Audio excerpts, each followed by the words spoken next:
But here's this massive expansion of government that takes place, and it's run through the controlling board rather than the legislature. It was a completely outrageous way of doing things, again, under supposedly conservative leadership in both chambers. With conservatives like these, we don't need liberals helping us. Hi again, everybody. Welcome to another episode of The Narrative. What is going on? What is wrong with you, man? Why that just sounded so extra? I'm sorry. It just caught me off guard. All right, remix. Sorry, I can't even introduce the podcast these days anymore, guys. Let's just we're pressing on. We're keeping going. We are pressing on. Like this is the raw already lost it. Like literally exactly what I was talking about last week on our 5th anniversary retrospective. This is the nonsense. I'm sorry. Can't even introduce that we're The Narrative, that I'm Mike, you're Aaron, you're David. It's just his name. Can't steal my joy. It's just his name. The joy of the Lord is all over David today. Yes, sir. So Sorry. That's a good thing. Well, I'm totally derailed. He's been talking to all these gambling lobbyists all the time. He's just on The Narrative? He's so would not have excited. bet on that. So excited. Anyway, keep going. Sorry. I don't even know where to go, so let's just jump right in. You're not going to do a double take? No, we're keeping this. No, I need the people to understand what we work with every single day. I'm so like sorry. we need, as producer Joe's over there watching this, we need them to understand this is who we have to work with today, right? Narrative. As we're going through unscripted. employee reviews right now, this is the I make one mistake. one all mistake. year. Just one. In 5 years, just one mistake. This is the only Finally, one. one mistake that we don't actually have to edit out of the Exactly. We're podcast. keeping it on. All right, moving forward. Well, the Cleveland Clinic recently, Speaking of mistakes, speaking of the mistakes were made. settled with the Department of Justice over allegations of improper insurance billing related to gender-affirming care. That definitely was not going on. It definitely wasn't going on. But then Improper insurance billing that marred children for life. Yeah. Right. They call this an oopsie daisy. Yeah. Oh, wow, my bad. yeah, well, this is probably getting down the road, but I just had to laugh at the comments under these stories on social media. It was always, why are you making such a big deal of something that wasn't even happening? Like, oh, well, they just said they weren't going to do the thing for 20 years that you're claiming they weren't doing. So why would you just say we're going to continue not doing something for 20 years? We're going to not do what we weren't doing. There's a lot of double negatives there. But Yeah. anyway, this is big news. This is big news that the Cleveland Clinic is saying, no more, and being held. Granted, it's a pretty light slap on the wrist for the amount of money that they bring in, but a $2 million fine for these alleged gender affirming. Yeah, we would call sex rejecting procedure. So it's actually two things that are in this. It's a $308,000 fine, but then a $2 million fund for detransitioners. Right. This has been one of the big issues on this topic for a long time, which is they're doing these procedures to children and sterilizing them from life, causing irreparable harm to their bodies. And then they just leave them out in the cold, right? Chloe Cole has talked about this for quite some time.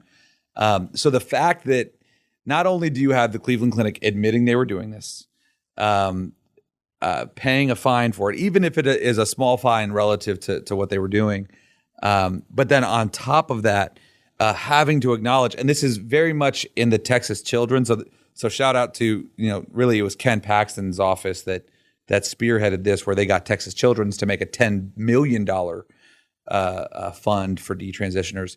This is the second major hospital system that's had to do this.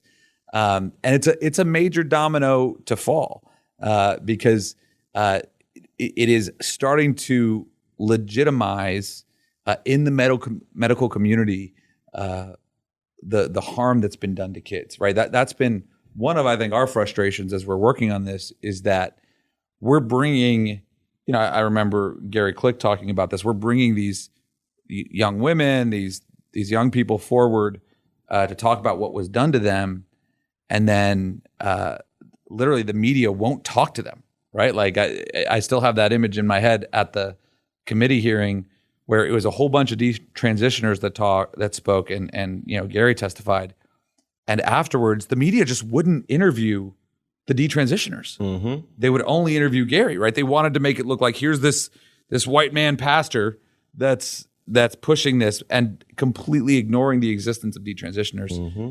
Finally, we're starting to acknowledge what's actually been done. we've been seeing, and again, family, you've heard us we've been talking about this for 3-4 years now.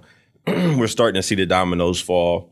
First of all, in policy, right, all across in state houses all across the country, but we're also starting to see the medical malpractice stuff pop up, and folks are starting to pay money to the tune of millions of dollars. Right, New York just hit. Now, I think the push is on the actual hospitals themselves, to where they can't get insurance for these type of things, not just for kids, but probably even adults here pretty soon. But it was funny. Gary Click said in a statement, he was in the news recently. He said they agreed for 20 years not to break the law. Right, this is the law of the land, and this is already illegal. You know what I mean? Like, what are we talking about? We're gonna start. Then we're gonna break the law again. Right, we're gonna do it better next time. Wait till year 21. You can't wait to break the law. Right.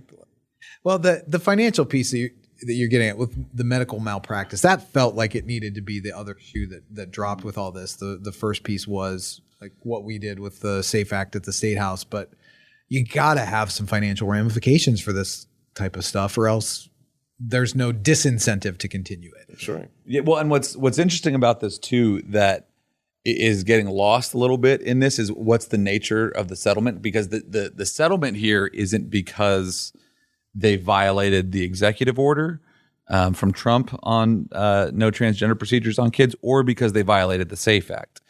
The settlement is because of insurance billing fraud. And we don't have a lot of details on that.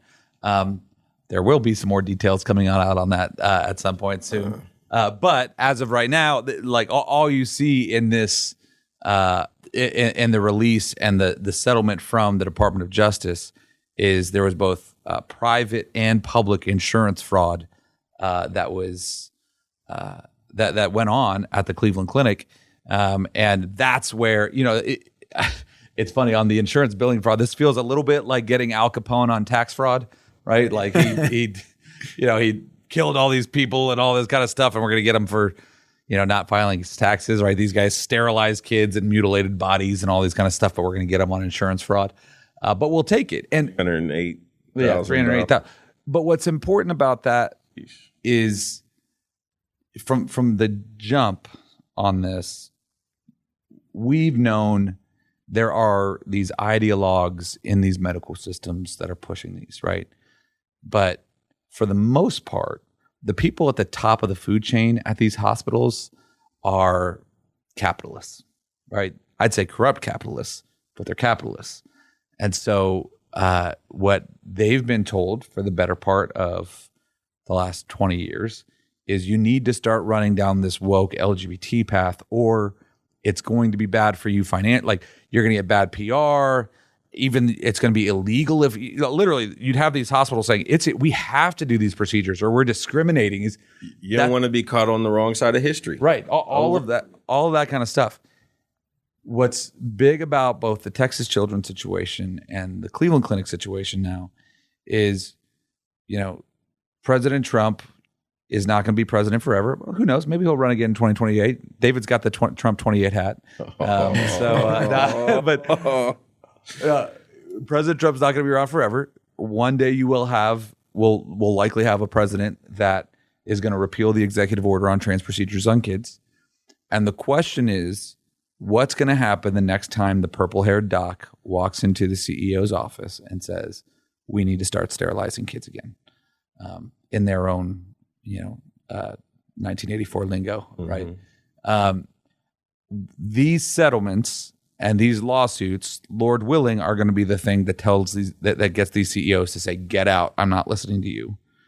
And we're not doing this again. Not because, ideally they'd say, this is really stupid and dangerous medicine. It's actually going to be because we don't want to get sued again, but we'll take it. Yeah. Yeah. And just on the Medicaid fraud piece, there's our insurance billing and all that kind of stuff. We're going to talk with Representative Dovilla, Mike Dovilla, here in a bit for some more information on the stuff that's been going on in Ohio. But that's just a tease up for later on. Also wanted to cover, I think, a decently sized news story this week, but it's because I'm a huge baseball fan, and I kind of loathe June in Major League Baseball with how much so many teams have gone into Pride Month. And I see you're teeing up. You're going to say something about my listen, Guardians. I can see it. I see it. I in know your the eyes. Cubs are still having a pride night. That's I've already taken my shot at the Guards. The only one that stands out is the Texas Rangers. So unless you're a Rangers all Rangers fans in the month of June. Right. Pride Month, under your watch, the Cubs are doing this? Come on. Yes, under my watch. I'm going to call Pete Ricketts right now. Yeah, are you an honorary member of the Ricketts family or something? Aaron Bayer. Tear down this flag. But what had happened or what has garnered so much media attention is the San Francisco Giants held their Pride Night. I think it was last week, and they wore their caps, changed their logo from orange to the Pride flag colors, which just looks like an abomination on a baseball cap in general. And three members of their bullpen, relief pitchers, wrote scripture verses on there that dealt with God's covenant with Noah. Yeah, there's the Genesis verse with Noah, which is awesome. Yeah. And there was another player, former Cleveland Guardian Sam Hentges, who opted not to wear the cap at all. And there had actually been another player in L.A. Will not wear the ribbon. He will not wear the ribbon. Yeah, that was a great Seinfeld reference. Happened in L.A. with Blake Trinan, I think a couple of days before. He's a relief pitcher there, didn't wear the Pride hat. That got some attention, but then San Francisco seemed a little more organized with a number of players that opted out of it and just caused a whole brouhaha. Major League Baseball has come out and said, you can't write on caps anymore, or it's always been against the rules, and completely ignoring all the times that people have written on caps. And it's just so much forced speech that they can't, they're blind to the fact that they're forcing people to say something that would be against their beliefs by making against more their of these religious hats. conscience. Why the NBA, NFL, everybody else is reversing course. Starbucks, for goodness sakes, is reversing course. Target is reversing course. Why are the athletic teams not reversing course? I mean, are there that many? Are there like just a bunch of gay players? Like, what are we talking about here? That is a hilarious question. What? I mean, what? Are they there all just a lot of thespians gay or what? baseball players? No. One, Mr. Mahan, just for what it's worth, I think it would be wrong to say that like the NBA especially, but the NBA and the NFL are no longer woke, right? Like Starbucks is woke. Oh, right. But they reverse course on Pride Month a little bit. They still do, but they're just not as heavy on Pride Month as everybody's just pulled back from Pride Month. Even to your point, Major League Baseball's pulled back on Pride Month. I'll just say the reason why we see this with Major League Baseball over everybody else, they're the only ones that are in season in June. Yeah, right. I think that's the big. It's kind of a gay sport. I mean, just be real. Yeah, God, what are you talking about? I mean, they're not athletes. They run from base to base, and then they get the rest in between. This is not the worldview discussion that we're attempting to have on the podcast. Next time. No, I'll just say, like, so there's a few things here.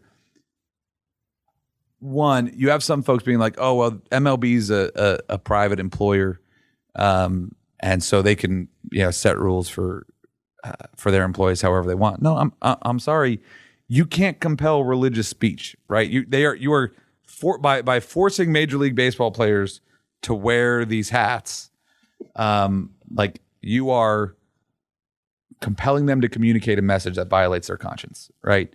And so Major League Baseball putting out this statement saying, like, you can't write these Bible verses on there. Do they really want to start penalizing these players? Let's see how that goes for them. And so that's the first piece of this to me. But again, the second piece of this is to the NFL comment. Like when Colin Kaepernick started taking a knee during the Star Spangled Banner, there wasn't the league saying you have to stand up, right? They were saying, hey, you're an individual player. And actually they were celebrating him. But I think the reasonable spot would be like, hey, listen, this is an individual player. If he's going to do this, like, that's his speech, but we don't have to like it and we don't have to celebrate it. That would be my thing here on for these players of like, hey, let these players have their personal expression to communicate what they believe about these things.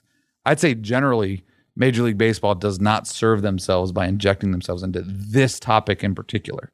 And all they do is like at a certain point, they're going to have to learn that this is not financially advantageous to them. Because to your point too, I actually think a lot of the folks that celebrate Pride aren't watching a lot of Major League Baseball games and buying season tickets. Yeah, that's true. And I think we've seen demonstrations like this from Christian players in the past. You know, this is not a unique incident, but for me to see three guys, four players, including the one who didn't wear the hat at all, do this in San Francisco, which has been one of the teams kind of at the forefront of a lot of these celebrations, even before Major League Baseball as a whole organized them. I mean, that's bold. Dave Chappelle called the gayest city on earth in San Francisco. Like that is. It takes some boldness to stand up for your faith in a home game in San Francisco, realizing that you're going to get that type of media attention, and then to be willing and stand in front of cameras after the game and stand on your beliefs and present the gospel and present why you did what you did. I was just very encouraged by these guys. Do we see this much pride stuff like in the international soccer community? It's bigger. Really? It's bigger in soccer. It's I mean, international soccer, it's massive. MLS, it's rainbow really shorts, and they rock like rainbow shorts. They have whole rainbow jerseys. And in international soccer, I mean, it's really bad. Yeah, right. But Mike, to your point, I think you had mentioned before, like the first guy to do this was Clayton Kershaw. But I do think it's worth calling out that these are. I'm a pretty big baseball fan. I had never heard of any of these pitchers. And the fact that you now have these guys who, you know, your standard relief pitcher in Major League Baseball is hanging on by a thread, right? They are two or three expendable in every way. Exactly. You're 2 or 3 bad outings from being sent down and never seeing a big league park again, right? There are literally hundreds of guys waiting to get your one spot, and to have 4 guys who are willing to make a stand for faith like this is truly counting the cost and going for it, which is a big deal, right? This is the kind of thing we've been hoping to see. And I think it's a big challenge to a lot of people. When you think about these players, these young men, they're 23, 24, maybe 27, 28.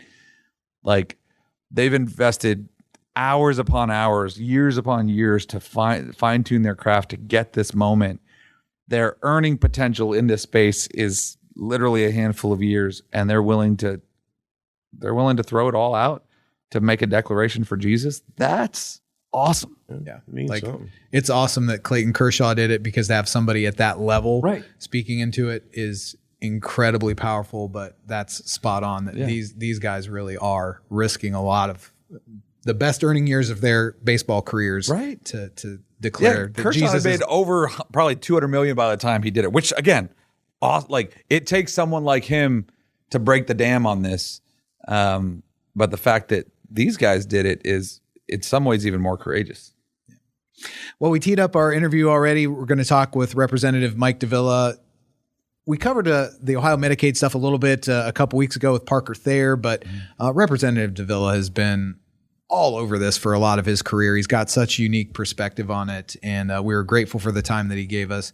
David, you want to ruin the outro of the news portion of the show too, just to really bookend this thing? Is there something else that we've done? We could have just, we could have had Joe just remix, right? But do you want to laugh us on the way out? Or no, anything? this is evidence. I need recorded evidence of what it's like to work with this man. And now that we have it, we're going to take a break, and we'll be back with the interview with Representative Dovilla coming up next on The Narrative.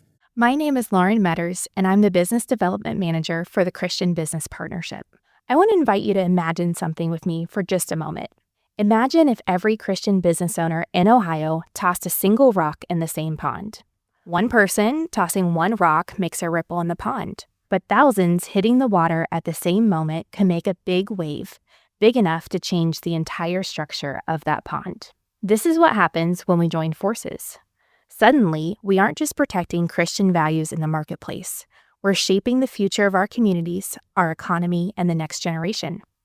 When Christian business owners stand together, we create real impact. That is why the Christian Business Partnership exists.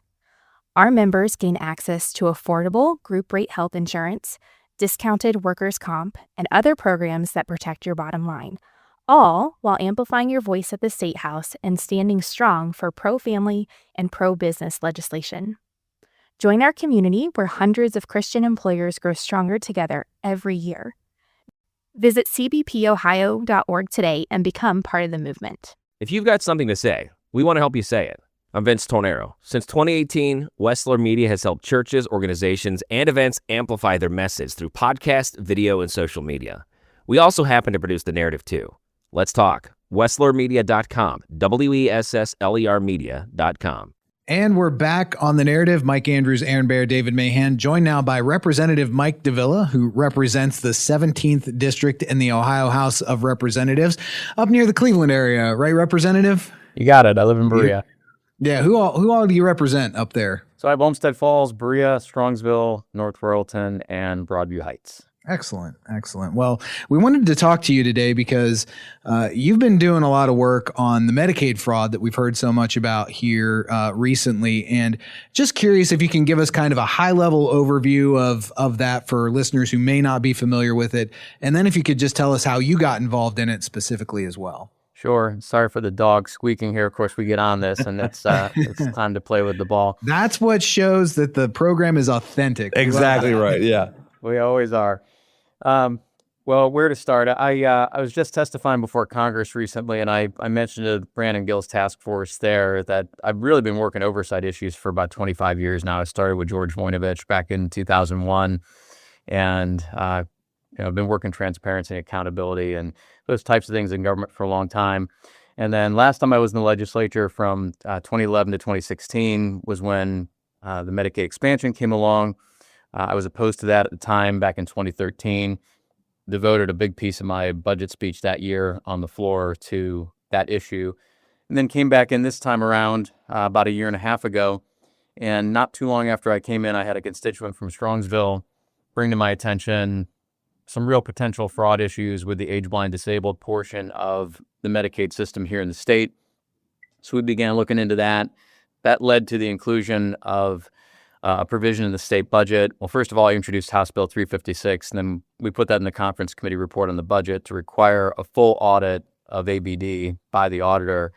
That's been underway now for almost a year. And then, of course, more recently than that, we had the situation break in Minnesota, and then here in Columbus just a couple months ago with Luke Rosiak's story in the Daily Wire.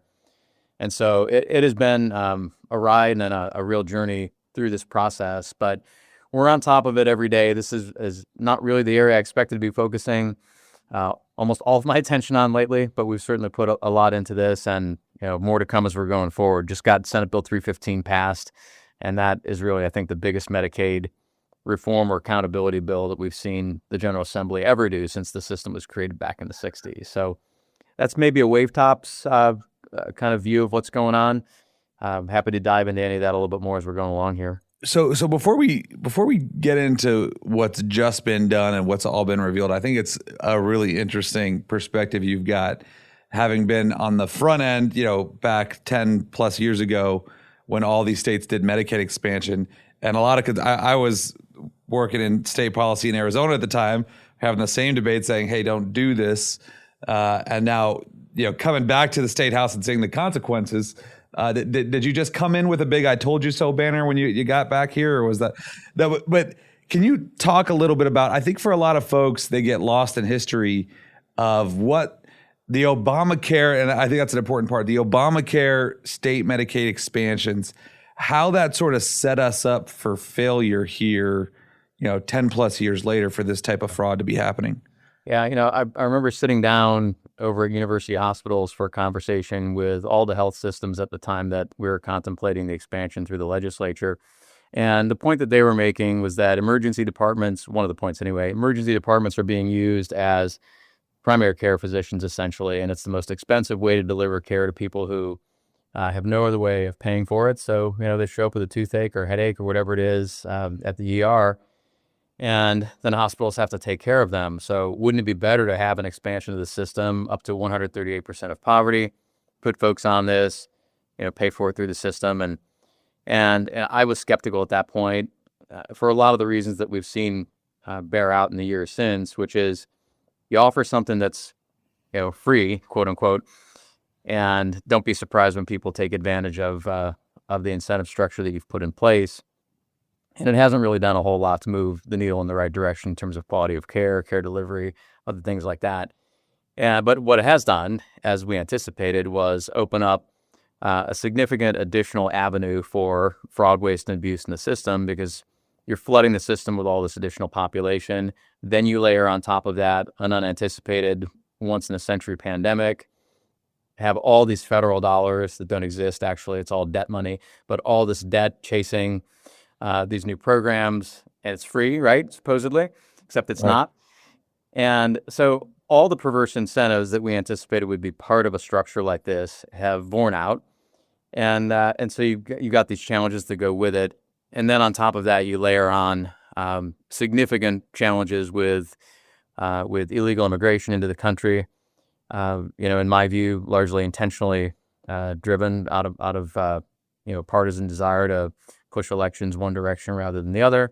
And so here we are, right? So nobody should be surprised at what the outcomes have been, because you set up an incentive structure to have exactly these kinds of outcomes. So Rep, if you could help our audience, if you could just level set with us in terms of, on one side you hear that, they're trying to abolish, the Medicaid system. And then you say, no, we're trying to reform the Medicaid system. What is Medicaid, and are you for abolish or reform? Like, what are we talking about today? Yeah, that's a great question, David. And I represent a pretty moderate district, right? In the old days, this was a 50.3 Republican index. Today, on a day that's, sunny and the wind blowing in the right direction, it's a 52.7, they tell me. But this is one of the top competitive districts in the state. And it very much aligns with my practical yet principled way of trying to drive public policy. So I've told people, as I've been introducing them to this topic over the last several months, including in the congressional testimony just recently, you could be a bleeding heart liberal and really believe in the efficacy and the viability of social service programs like this and not want to see fraud in the system. Or you could be a fiscal conservative like me, who wants to have government smaller in size and scope and expanse across the state and across the country, and say, we don't want fraud, waste, and abuse in a system like this. So it doesn't really matter politically or where one falls on the spectrum. I think this is one of those proverbial 90-10 issues where nobody should want to see this system not do what it's intended to do. And by design from the 1960s, when this was created, it's for aged, blind, disabled people, right? Single mothers, babies, elderly who don't have enough money to pay for health care or for assisted living. And those are still populations that fall under this program and ought to be supported. And I think that's something that we can all agree to. But, when you have people who are peeling money off the system and robbing us blind, and then in many cases, I think, shipping the dollars right overseas to fund regimes that don't like us very much, you can see why we really have a whole intermingled set of problems here that we need to get our arms around from a public policy perspective. Representative, could I ask, before we get into some of the specifics, like general numbers, what are we talking about budget-wise in the state of Ohio for Medicaid, and then rough percentage of what we could be looking at in terms of that fraud, waste, and abuse? Yeah, so the numbers that we've talked about, we just mentioned this on the House floor the other day, as did Chairman Stewart. This is half the state budget. And whether you're looking at the all funds number or just the state funds number, it's somewhere right in that range. So every $2 we spend, $1 is going toward this system in one way or another. Some of the dollars that we were looking at in terms of potential fraud in the system from the ABD portion of it, we're running in the anywhere between $2 and $6 billion range of fraud. And then this additional problem where you've got the two zip codes in the Columbus area, we're looking over $1 billion out of that home health system. So then roll up the numbers across the country. So when we started working the ABD piece in April of last year, Elise Stefanik at the federal level had been tapped to be kind of the congressional point of contact as you're rolling up all the numbers. This is a lot of money. And with a Republican-leaning state like Ohio, you start to look into other places that don't lean our direction and that probably have a lot more of this going on. And you're starting to talk about, as Everett Dirksen said, $1 billion here, $1 billion there, and sooner or later you're talking about real money. It's that kind of concept that we're talking about here. Don't mean to put you on the spot, Representative Dovilla, but do you remember when you were in the legislature, starting in 2011, what percentage of Medicaid was the budget then? I mean, it certainly wasn't 50%. Do you remember how much this has grown? It's been in that kind of 40 to 50 range for a while. The bigger thing for me is the way that the budget has grown just overall. And it's up about, I think, close to 50% in the 10 years that 8 years that I was out, plus a couple since I've been back, which is just incredible when, the part of the argument here from the Democrats has been, well, you've been in charge of the state for the last 30 years. So it's your fault if there's fraud, but there's not fraud anyway. Is the argument, right, or the confused narrative. But part of it's right. I mean, they're too clever by half in the way that they position it. But part of it is, yes, Republicans have been in charge of this place for a while, and allegedly conservative Republicans have been in charge. And yet I represent this moderate district and am probably more conservative in my approach to fiscal governance than a lot of the so-called conservatives who've been running the state. That's a challenge for me, and it's something that I feel the pressure on a lot within the caucus, but my response to it is, well, then let's do something about it. So then what was it in this last bill you guys passed?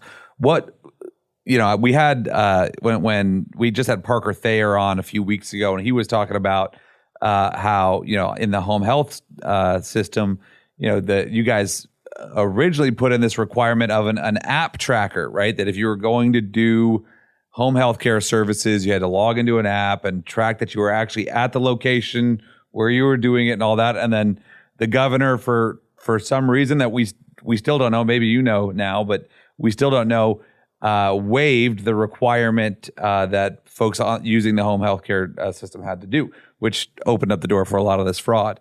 One, has that issue, I know the governor passed an executive order on that to reinstate it, but is that issue still relevant in your eyes? And then what was in this bill to address the fraud that we've been going after? Yeah, so there's a lot of different pieces in there. A part of the bill really took concepts from the executive office that do the oversight, so the attorney general and the auditor. And then, we talked to the department, the governor's office, the folks in the other chamber. So a lot of what ended up in here was based on recommendations that those and other stakeholders came to us and offered. The bottom line is that it provides a lot of additional safeguards and mechanisms for those offices to do their jobs. On the home health piece, that part got debated quite a bit as we went through. At one point, when I was not here, when I was in D.C., the piece went in that caused a lot of angst over family caregivers, including those who live in the same home. I'm not terribly concerned about that. And a piece of that, well, all that came out anyway. But we do want to make sure that in the cases where these shell companies are being set up for the pure purpose of saying, hey, we're going to come in, we're going to provide this care, and then they don't do it. The offices aren't staffed. There's mail stuffed under the door, so clearly there's nothing going on there. We do want a way of verifying those types of things. So those are the kinds of provisions in a more detailed sense that have found their way into the final version of this package. Why though? So why? So you just a minute ago you mentioned that folks on both sides can agree that we don't want fraud, waste, and abuse in any program, right?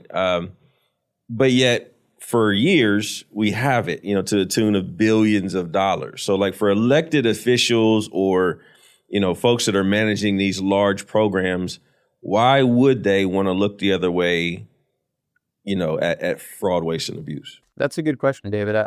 I'm not sure I know the answer to it. I mean, Mike Dovilla and I dropped the bill 683 a little bit earlier this session, and Senator Padden's got a companion bill over in the other chamber to try and grant additional authorities to the Office of the Inspector General so that they could use electronic warrants and essentially have public safety officer type authorities in place to take a look at these things. And interestingly enough, the biggest pushback on it has come from some of the public safety, folks folks who used to work in that occupational field in the legislature. So I'm not really sure I know the answer to why this stuff has all gone on for as long as it has, other than it's just easier to look the other way, I think, a lot of times, and people don't really want to dig in and do the hard work. And from CCV's perspective, when I hear that we've got, billions of dollars worth of, waste and everything, and I'm saying, okay, well, on the other side where we're fighting folks on gambling and marijuana and all the vice stuff, so we need this to feed, and generate resources. Is the goal to just say, okay, slap everybody on the wrist, we caught you, don't do it again, and then we're going to move forward? Or is the goal to recoup some of these funds? And if so, like, to the tune of how much? Like, how much of these billions of dollars are we going to be able to get back, if any? Yeah, the clawback part of this is always harder, and that's one of the bigger questions that I've been on the receiving end of for a while here, and I have to try to keep myself and keep others in their correct lanes for what it is that we do. I can't drop an indictment on someone. I can't prosecute a crime. I can report it like any other citizen can, but we really need our colleagues and our partners in the executive branch of government at the state level and at the local level to do their job on that piece of it.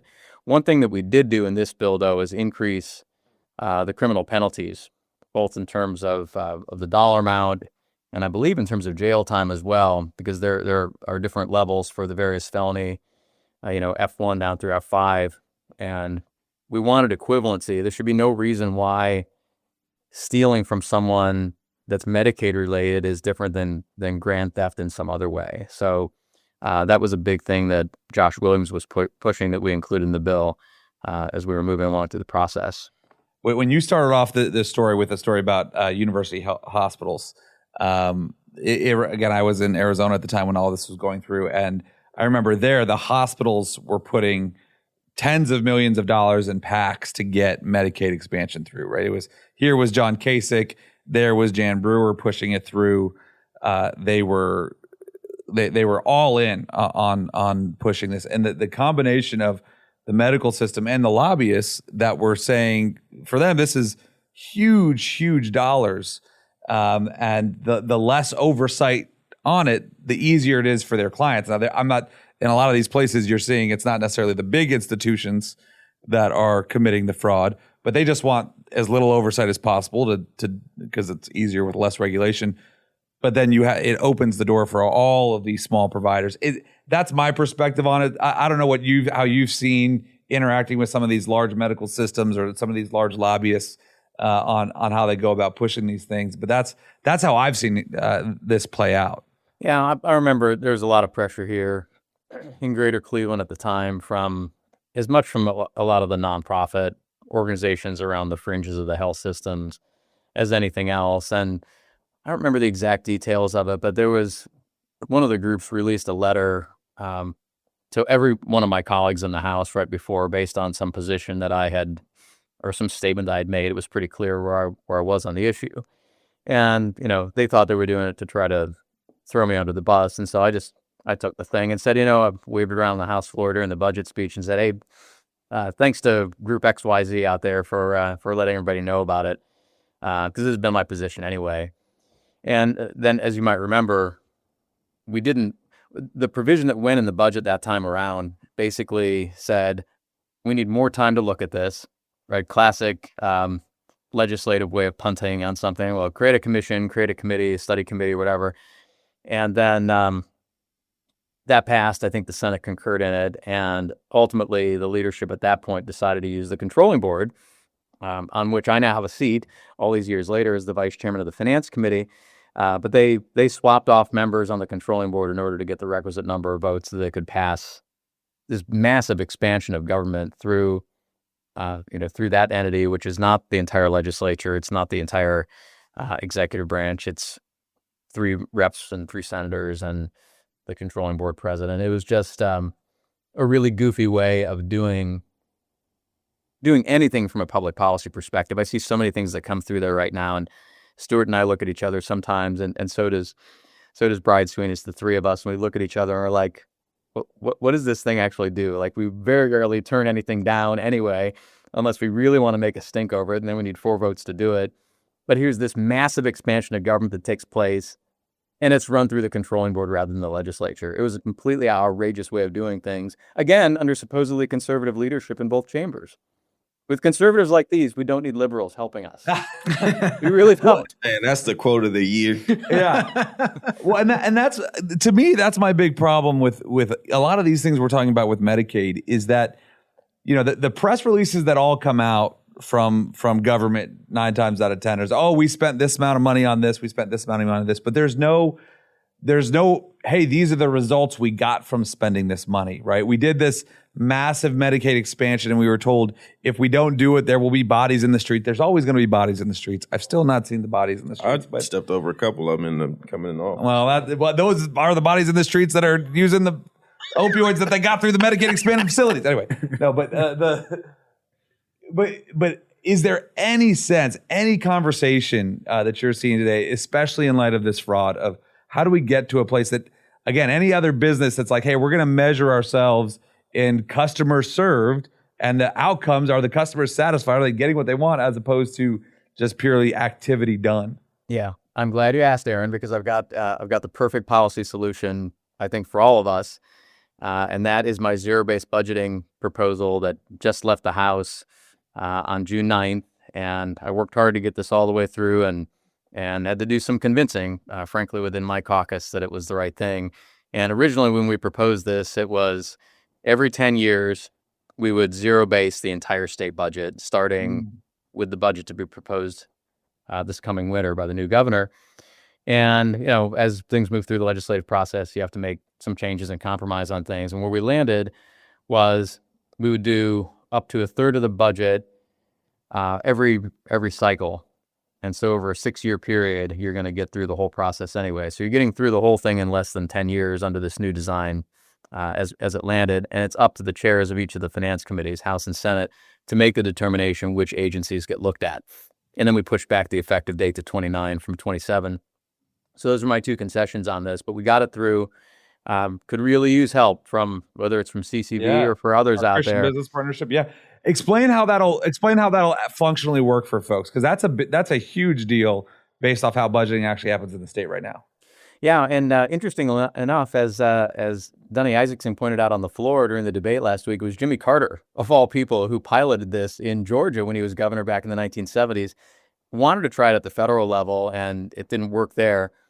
But essentially, the way that we budget in government is we take last year's or last biennium's budget, and we automatically, of course, have to tack on 2, 3, 5% or whatever, because government always has to grow, right, guys? It just always has to grow. Well, it doesn't. And so this is the alternative to it, which is to say in this case, every 6 years, the agencies that are selected for participation in this program, the winners, have to go back to zero and justify every program, every initiative, every part of that agency has to be justified. And, there's a federal bill in the process as well, S-181 from Senator Risch out in Idaho, to do this, I think, every few years as well. And they've exempted Department of War and one of the nuclear agencies, which those are topics that also came up on the floor during the debate over the concurrent resolution to encourage Congress to do the same thing.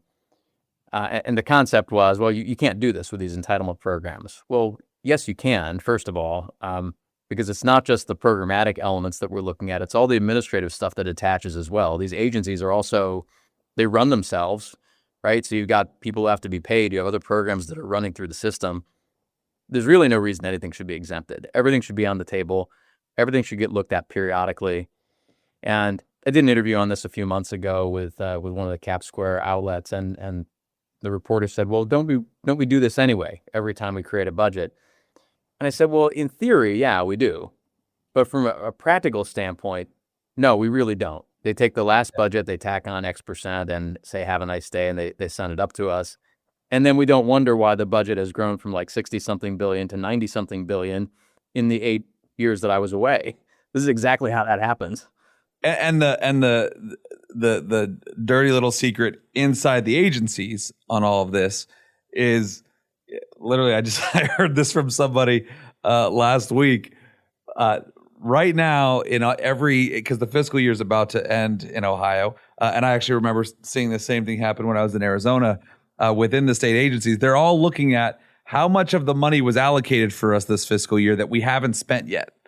And they're going to make sure by June 30th, they're spending that so that they can legitimately go back in their eyes, go back to the General Assembly and say, see, you didn't give us enough money this time.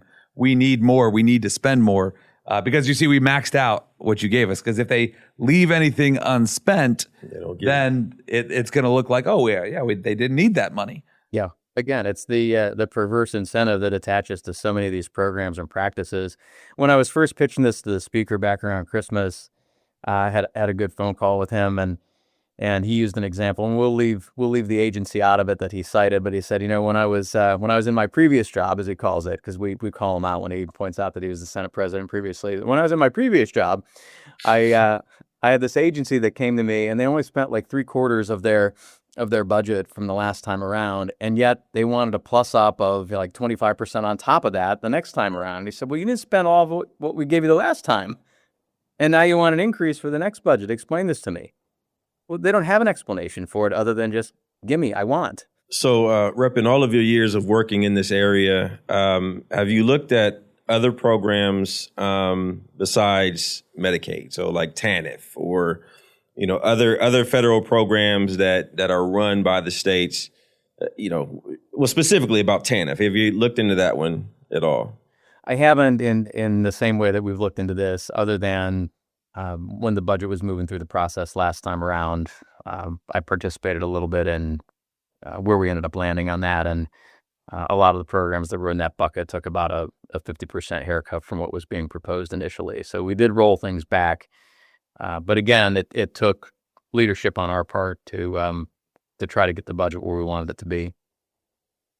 But in terms of the fraud, waste, and abuse side of it, I've not gotten into it yet. But it's there's plenty of greenfield out there in in other government programs, including TANF.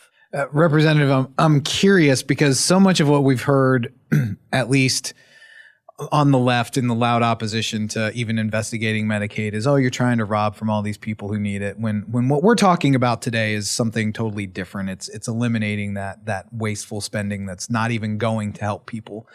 But how much do you sense that narrative might be winning and influencing people on the emotional level to not actually take a look at what's going on and how this money isn't even being used for the purpose that it was intended for? I think the argument might work in some districts, but I think with the average Ohioan, it just won't, because what we're really trying to do here is shore up the system so that the people who need it can continue to receive it. It's not like I have a tree in the backyard here and I can just keep growing all the money that we need to somehow fill in the gap. Government keeps getting more expensive, and we don't need dollars being siphoned off into these other avenues, fraud, waste, abuse, what have you, whether it's here domestically or, to the earlier point I made, then being wired right overseas. We can't have that approach to it. We're trying to preserve the system so that it is there for those who need it. And when you look at the $39 trillion plus of debt that we have at the federal level, and it's probably more than that when you take into account all these other programs that are off budget, so-called, we're really in a fiscal mess as a country. So we've got to get our arms around that at the national level. I'm not at that point. I'm trying to work things at the state level right now and do the best that I can here for Ohio. As we wrap up here, for our listeners who are motivated to bring change or help bring change, what's the course of action that they can take to help legislators like you that are trying to put an end to this? What's just John Q. Public's role in helping to end this fraud? Yeah, I think just be vigilant. Every citizen has a role to play, I think, in making sure that we get the government that we deserve. And too often, too many of us don't pay attention until, right before an election comes up. And so it takes active citizenship. I've been involved for the last few years with this organization called the Jack Miller Center out of Philadelphia, and they're working really hard to put together a set of programs for education at all levels, based on founding documents and the foundation of the country, to get folks aware of this type of regime that we operate under. It's a Republican, small r Republican regime of self-rule, not a spectator sport where we sit on the side and let all this stuff happen and then oh my goodness, look at the mess that we're in because we weren't paying attention. So that's the broad generic response to the question that you've asked.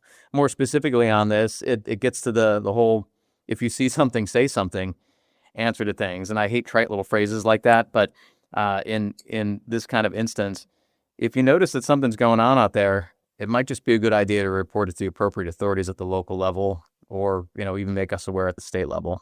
Well, Representative Dovilla, we're so thankful for your service to our state, for your attention to these fraud issues, and certainly wish you all the best as you continue here in the 136th General Assembly. And we thank you so much for being a guest today on The Narrative. Thanks, gents. I appreciate the opportunity.